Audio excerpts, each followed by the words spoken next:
vemos dos y agarramos otra clase de la semana para el tercer tema.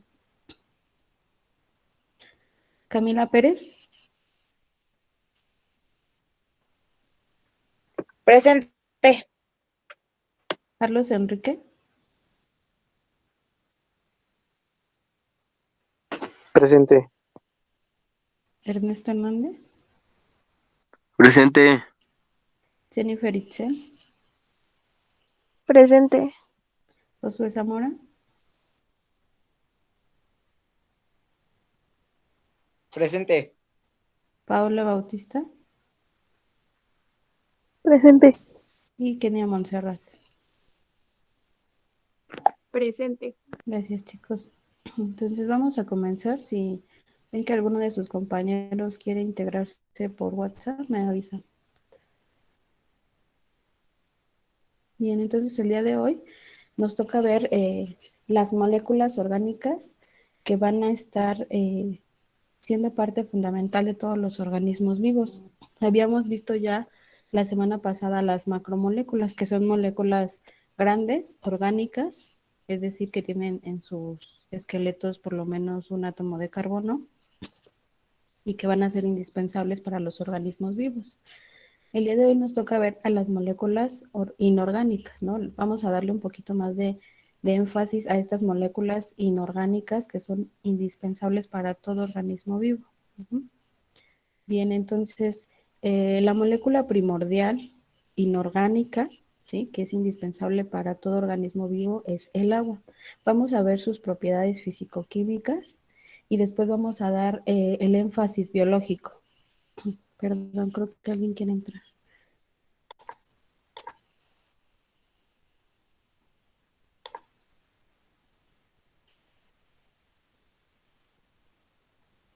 Bien.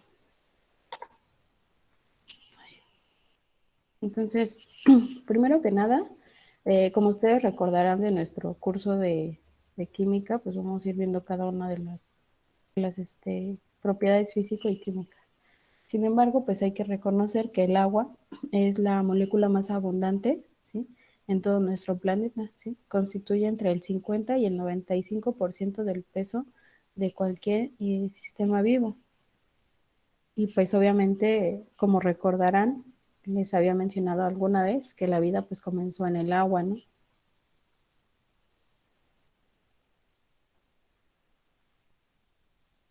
Además de esto, pues el agua cubre 3/4 de nuestra superficie terrestre. No es absolutamente no es absolutamente un líquido ordinario. Es bastante extraordinario y lo vamos a ir viendo ahorita poco a poco.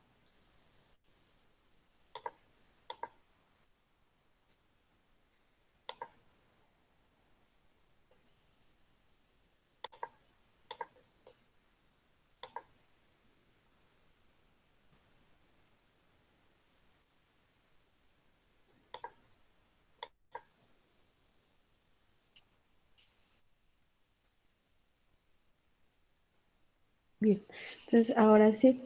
Entonces, como recordarán, en química nuestra molécula de agua estaba formada por un átomo de oxígeno. Recordarán que el átomo de oxígeno, ¿sí?, va a tener 2 electrones en el primer nivel, en la primera órbita, y por consiguiente en la segunda órbita van a estar girando 6 electrones. Esto lo vimos en configuración electrónica. Como el oxígeno va a tener 6 electrones, ¿sí?, recordemos que para que un átomo sea estable debe de tener por lo menos 8 electrones en su última capa. Esta conformación, ¿no?, le da a los átomos un equilibrio, ¿sí? Habíamos dicho, por ejemplo, en nuestras clases de química que los gases nobles eran los átomos, pues que no, los fresas de la tabla periódica que no necesitaban a ningún otro átomo para estar estables, ¿no? Sin embargo, el oxígeno, como tiene 6 electrones, pues va a necesitar 2 electrones más para que sea estable. Estos 2 electrones, ¿sí?, son adquiridos cuando el hidrógeno, ¿sí?, tiende una atracción hacia esos electrones que están ahí girando y entonces van a formar un enlace covalente. Recordarán que un enlace covalente es aquel en el cual los electrones se van a compartir. Ajá. Aquí están compartiendo los electrones y entonces la molécula se vuelve estable. Debido a que los electrones pues están girando en la última órbita, ¿no? Y recordarán que los electrones pues tienen carga negativa, ¿no? Negativo con negativo se repela y entonces lo que genera es que esta molécula, ¿sí? Ustedes ven aquí, sea polar, ¿sí? ¿Qué quiere decir que sea polar? Que de un lado va a estar cargada eléctricamente negativa. ¿Por qué? Por los electrones, los dos electrones que le sobran aquí al oxígeno, y como aquí le sobran dos electrones, pues entonces va a estar cargado negativamente. Y aquí como ya se unieron estos dos electrones con el electrón del oxígeno con el electrón del hidrógeno, estos van a quedar parcialmente positivas. Y estas cargas parciales van a generar en sí la propiedad físico-química más importante del agua, ¿sí? ¿Por qué? Porque van a realizar este proceso que vamos a ver ahorita. Van a generar, ¿sí? Cuando se empiezan a unir las moléculas de agua, si ya tenemos una molécula de agua, y entonces llega otra molécula muy parecida al agua, lo que van a generar son enlaces, ¿sí? Estos enlaces entre moléculas de agua son muy, muy importantes porque son enlaces ni tan fuertes ni tan débiles, es decir, que van a generar una estructura particularmente especial, porque estas cargas de aquí se van a empezar a traer, las negativas con las positivas, ¿sí? Y obviamente, pues las que son iguales se van a empezar a repeler, ¿sí? Si por ejemplo aquí tenemos una carga parcialmente positiva y aquí otra parcialmente positiva, estas se van a repeler, es decir, no se van a unir en este punto, sino que se van a unir en los puntos donde las cargas sean diferentes, ¿sí? Cuando se unen las moléculas de agua por estos enlaces los vamos a denominar puentes de hidrógeno. En nuestras clases de química 1 vimos a los puentes de hidrógeno como unos enlaces llamados enlaces intermoleculares. Estos enlaces intermoleculares, como su nombre lo dice, van a estar generando una unión entre ¿qué? Entre moléculas, ¿sí? Y estos enlaces son muy importantes porque, como ya lo había mencionado, no son tan fuertes como un enlace covalente, es decir, no se, los enlaces covalentes son muy, muy difíciles de romper, ¿sí?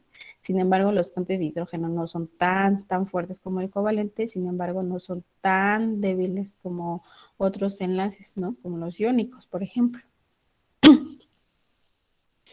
Estos puentes de hidrógeno, ¿sí? Van a ser esenciales para que se puedan formar estas redes en el agua, ¿no? Conocemos que en el agua pues hay muchísimas moléculas de H2O. Ajá. ¿Cómo se van a formar estas redes? Pues gracias a los enlaces de puentes de hidrógeno. Ajá.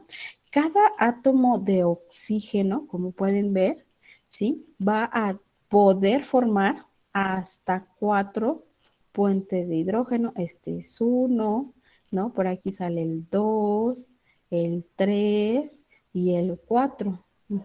Cada átomo de oxígeno va a poder formar hasta 4 o va a poderse unir hasta con 4 moléculas de agua. Esta unión, ¿sí? Que se va a estar formando, como pueden ustedes ver, va formando redes muy, muy ordenadas, ¿sí? ¿Y qué hace?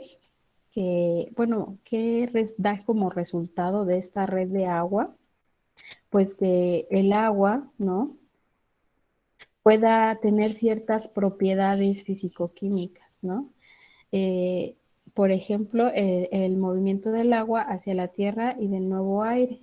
Esto genera, ¿no? Que el agua tenga un ciclo. Ya lo habíamos visto un poquito con los estados de agregación de la materia en nuestra práctica que hicimos en clases. No sé si se acordará cuando hacíamos que el agua pasara de hielo a líquido o de líquido a gas, ¿no? Con la temperatura. Entonces, como ya lo dijimos, aunque no son enlaces tan débiles, pues si nosotros le metemos calor a estas moléculas, pues sí se van a poder romper estos enlaces y entonces van a formar el ciclo del agua, ¿no? Entonces la temperatura es un factor exterior, sí, un, un estímulo externo que va a poder generar en el agua sus cambios de estados de agregación. Ajá. Vemos la evaporación, ¿no? Que es el proceso mediante el cual el agua líquida se convierte en vapor, ¿no?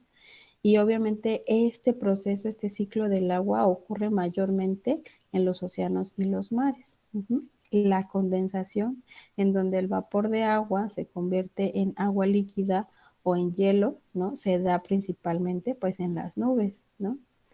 Y la precipitación, ¿no? Que incluye todas las formas de agua que caen desde las nubes. Uh-huh. Y bueno, este es una propiedad del agua muy importante, la tensión superficial, ¿sí? La interacción de las partículas en la superficie del agua hace que ésta se presente como una verdadera cama elástica, ¿sí? Incluso soporta el peso de un insecto pequeño, ¿sí? Ven ustedes que las moléculas aquí están súper ordenaditas. Estos circulitos están representando a moléculas de agua, es decir, H2O. Todas estas moléculas están unidos por puentes de hidrógeno y esos puentes de hidrógeno son los que están permitiendo que las moléculas, ¿sí?, generen un cierto orden y una cierta cohesión que generen como una cama elástica en la superficie. Uh-huh. Y ahora sí nos vamos a la parte biológica. Ya vimos un poquito de las propiedades físico-químicas del agua.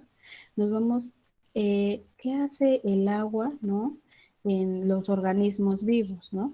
El agua es el medio por el cual, pues, se alimentan la mayoría de las plantas, ¿sí? Obtienen los nutrientes del suelo. Sin embargo, el agua es el que genera este movimiento, ¿no? Este movimiento de ya sea minerales, ¿sí? De azúcares, ¿sí? Del suelo. Uh-huh. Y una parte importante de la fotosíntesis, ¿sí? Se realiza gracias a los átomos de hidrógeno, ¿sí? Que vienen contenidos en el agua. Uh-huh. Las plantas tienen capacidad de adaptación a medio ambientes con o sin agua, según sea el caso. Vemos, por ejemplo, a los cactus, ¿no? Que tienen una adaptación muy interesante a los ambientes desérticos, en donde el agua no es eh, tan abundante. Vemos aquí entonces una lista de las funciones primordiales que tiene esta molécula inorgánica en nuestros organismos vivos. Ajá. Primero, el agua disuelve y transporta sustancias. ¿Eso qué nos da como resultado? Pues obviamente que facilita las reacciones químicas del organismo, es decir, el metabolismo como tal. Ayuda en la eliminación de desechos metabólicos, ¿sí? En muchos animales colabora en la regulación de la temperatura. Desempeña la forma especial un importante papel en la fotosíntesis, ya lo habíamos hablado, y sirve de hábitat a una gran diversidad de organismos vivos. Y bueno, aquí vemos una diapositiva en donde nos presentan, ¿no?, el peso total del agua dentro de un organismo, ¿no? Vemos que algunos organismos contienen más agua que otros, ¿no? O están conformados por más agua que otros. La medusa, por ejemplo, el 99% de su masa, ¿sí?, está hecha particularmente de agua. Ujú. Los peces tienen 80% de agua, ¿sí? Están compuestos por 80% de agua. Y vemos ya, por ejemplo, a los animales terrestres, ¿sí? Que en general varían, pero oscilan entre un intervalo de 60 a 90% de su cuerpo, ¿sí? Que está compuesto por agua. Ujú. Vemos aquí, por ejemplo, el caballo, a un gato, a un perro y a una vaca. Vamos con nosotros. En esta diapositiva nos dice, ¿no? Que nosotros, ¿sí? Estamos conformados, ¿sí? En 75% de agua. Los seres humanos estamos conformados por 75% de agua, es decir, 3/4 partes. Y cada órgano tiene sus diferentes porcentajes. Vemos, por ejemplo, aquí que el cerebro ocupa, ¿sí? O más bien está formado por el 70% de agua, ¿sí? Sin embargo, los pulmones están formados por 90% de agua. Uh-huh.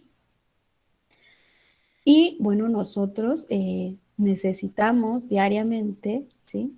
Nuestro cuerpo necesita diariamente de 1 a 3 litros, ¿sí? Para que nuestro funcionamiento sea idóneo. Y bueno, un dato curioso es que los humanos, no podrían sobrevivir sin agua, ¿sí? Después de 18 días. Uh-huh. Morirían por inanición o deshidratación. Uh-huh. Y bueno, veamos aquí de nuevo la imagen, ¿no? De los animales, de la conformación de los animales con respecto al agua y en la vegetación. Habíamos dicho que el agua es primordial para el proceso de fotosíntesis, ya que contiene los átomos de hidrógeno para iniciar este proceso metabólico en las plantas. La mayoría de las plantas está conformada del 75 hasta el 90% de agua, depende de la especie de la que se esté hablando. Uh-huh. Y bueno, nosotros ¿qué obtenemos cuando consumimos ciertos vegetales en nuestra dieta? Pues mayoritariamente agua. La lechuga, por ejemplo, está conformada 94% de agua, el tomate 93% y el melón 92%. Y la parte primordial, ¿no? Para nosotros es concientizar de la importancia del agua en los organismos vivos, ¿no? Porque nosotros al consumir el agua, ¿sí? Gracias al consumo de nuestra agua, nosotros podemos tener un ciclo natural, ¿no? Y nosotros la ocupamos para muchos de nuestros procesos metabólicos y para nuestro funcionamiento eh, normal, ¿no? Entonces, el ser humano y los demás seres vivos, al consumir y eliminar el agua de sus cuerpos, estamos participando en el mantenimiento del ciclo natural del agua, ¿sí? Por ello es importantísimo reflexionar acerca de la trascendencia de este ciclo del agua en los ecosistemas y su disponibilidad para los seres vivos, así como la necesidad de cuidar el agua y utilizarla en forma eficaz. Uh-huh. Es decir, que nosotros estamos hasta cierto punto fungiendo como un, un individuo que puede generar, ¿no? Un cambio, ¿no? En este ciclo natural, porque nosotros hemos estado explotando mantos acuíferos que utilizamos para nuestras tareas diarias, ¿no? Y podemos tal vez generar un menor impacto en el consumo de esta y así, ¿no? Preservar un poco para las generaciones que vienen a posterior, ¿no? Es decir, sus hijos, sus nietos, sus tataranietos, ¿no? Eso como con una educación del cuidado del agua, ¿no? Que si vemos que el vecinito de al lado esté tirando agua, irle a tocar, oye, vecino, se le está tirando el agua, o no sé, a lo mejor si ustedes tienen un, una lavadora o algo que consuma agua, pues reutilizar el agua que drena la lavadora para el uso del inodoro, para el uso de lavado de patios, de lavado de coche, etcétera, ¿no? Entonces, es primordial concientizar a nuestra comunidad. Si a nosotros ya somos conscientes del cuidado del agua, concientizar a los que están a nuestro alrededor y hacer una red, ¿no? Como el agua misma, para, para generar un cambio. Ajá. Esto sería la parte del agua, ¿sí? ¿Hasta aquí tienen alguna duda, chicos?